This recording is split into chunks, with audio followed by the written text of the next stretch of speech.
Hi, welcome to our director's commentary. Today we are going to go over the first 2 minutes of our film, which is our intro that we made. Here we have me, Aston Buckley, who's the director. We have Hiran, who was the cinematographer, and Kay, who did most of the sound for our film intro. We're going to start it, and then when we say it, we're going to pause it. We're going to pause the actual video and talk about some of the shots and how we did them. So we'll get started.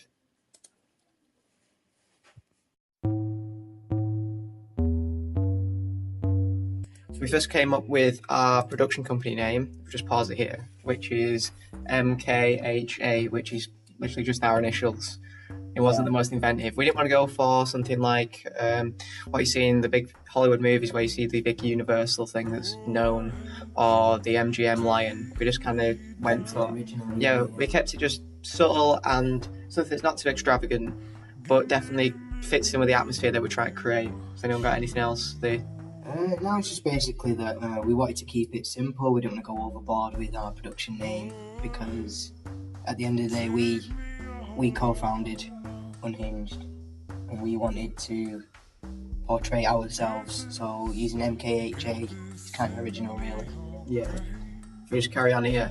I think the first thing you notice before the even title has come up is the sound. The soundtrack that we used, that was actually, we slowed it down by about 75%, so the beat's very slow, but it gives the piece just kind of a certain pace about it that really does create the atmosphere that is a bit eerie and a bit different. And we just see the title here, Unhinged, and we put an animation of blood dripping off it.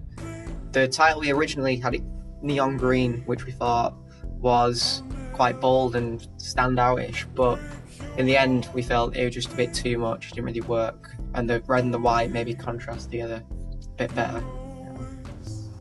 So we decided to put the title over the picture, just like you see in films, so the black background fades away into the actual first shot, the opening shot of our film, as the sound fades in of the cars in the background. You can hear some birds. Hiran, who's actually the cinematographer, can just tell you about this shot. If we just move it on a slightly bit and stop it here, he can tell you about the shot and how he got that shot. So what we wanted to do, we wanted to use a wide angle lens in this shot. So we filming Gage, who is our main actor, Gage Pickering.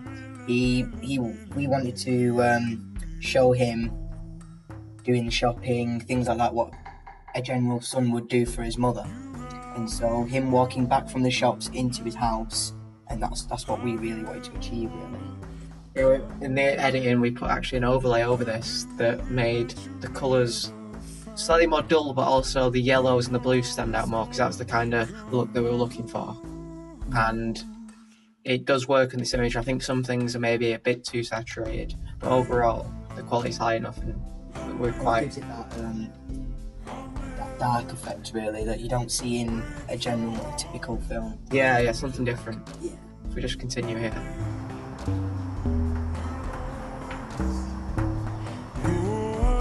So we wanted to pause it here.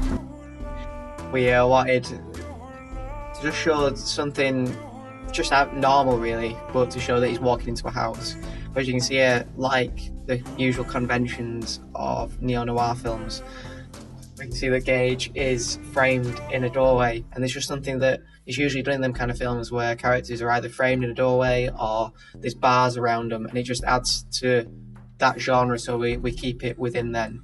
But also that from a cinema point of view, that we wanted to use that low angle shot. So the low angle shot shows him walking through the door, but gives him a sense of dominance as he's entering the house, which makes it just different, really.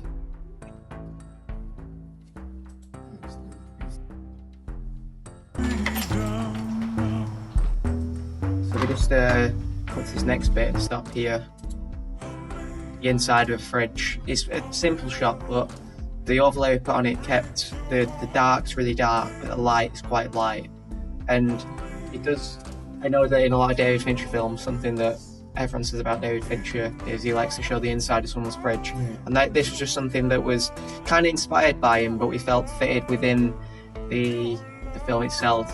It's because he came home from shopping, what you generally do with the Yeah. shopping, you put stuff that needs to go in the fridge, so that kind of linked together as well. Also, it kept the character.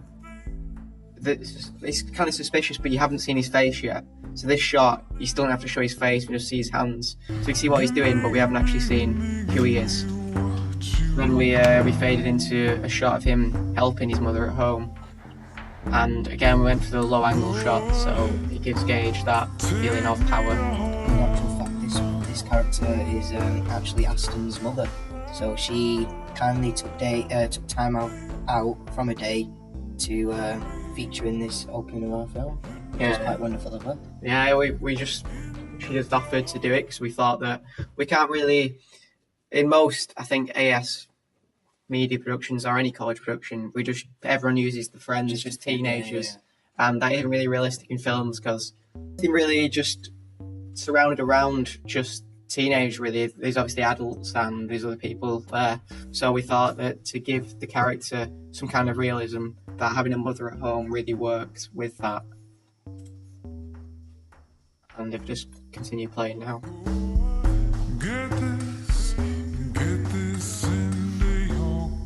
We just stopped here at this table, and as you can see, there are two games there: Call of Duty 4 Modern Warfare and Call of Duty Ghosts. We place these games here to be kind of really suggestive of the character's personality in our film.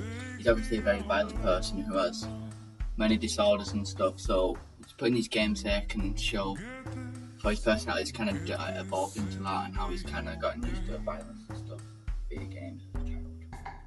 Yeah, and if we just move on slightly more and then stop here, the shot of Gage, you see that the cutting rate is actually increased slightly, and we're shooting from quite a few different angles. It is a very subtle way and maybe not the best way to show that he is kind of a split personality and he has different sides to him. We try to show that by filming him from different sides and from just showing from different heights. And I mean, from a mise-en-scène point of view, if you look in the background, we wanted just something weird that like he'd have paper all over his windows that he wouldn't want people seeing in his room. As we can see, there's very suggestive newspaper headlines there. I mean, the one that stands out the most is Memoirs of a Murder Victim. I think this is all, from the start, we don't really know who he is or what he's going to do. He's had a normal life, really, but obviously as precious at home, looking after his mother. But all these things in the background are all suggestive towards who is he and what is he doing. Again, cut into another angle of him. And the green's quite a dominant colour in this scene, really. You see the green boxes, the green candles, the green table. This is all, at first it was trying to kind of refer to the colour of the tile, which was in like a neon green. And we changed the title colour, but I think that it still works, and I think that green kind of sticks in the audience's head. Also in the background you can just see behind the computer, you see an Alfred Hitchcock DVD, and Hitchcock is known for his kind of meticulous style of films, also mostly kind of thriller horror films, especially Psycho, and that is kind of, again, another hint at who the character is and what he does.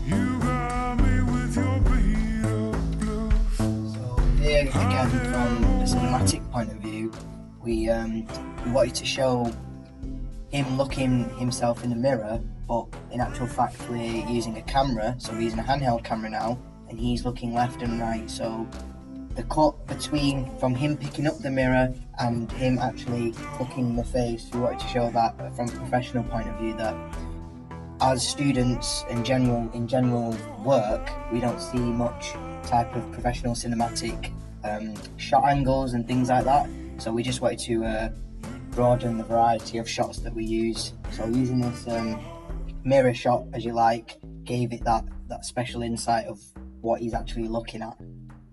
Yeah, exactly. And we'll just continue it a bit. You can see that his figure expression is a bit weird, it's a bit creepy, it's different, and that is again suggestive towards who is he, like what is he up to. And then we cut straight to him outside in the garage. Again with the colour correction, we've made the blacks really black, and then you see the sky and the house in the top left that is kind of yellow and dull, and that's the kind of thing that we're going through the whole way through. So you got him looking into the garage here. The camera hasn't moved once throughout this, And if we just stop it after the next bit, we've got the first flashback as he steps into the garage, and now he's entering his own area, which he will kind of, the only place he can express himself in a way. And he reflects upon. Yeah, he reflects upon, so we can see the camera hasn't moved at all. We've been very still shots apart from him picking up the camera for the mirror, and now we can see the angle is actually canted, and the hue and saturation is very low, so he looks black and white. Yeah. And he's following someone on a hillside somewhere. And then we cut back to the first bit of camera movement where we have like an omnipresent way of the camera moving over the some bloody weapons on a workbench, which we know obviously it must have been used before. And it's quite significant that from an audience's point of view that all the tools that's got blood on them are all laid out like cutlery in a kitchen. So literally you can pick that up and he's ready to use that weapon again. And a little flashback here of a rock and his hand covered in blood. This actually filming this scene was a bit of a challenge. It was really wet and rainy on the day, but it actually added to the way the camera looked. It was quite dull, and then that helped with the actual saturation of the image afterwards.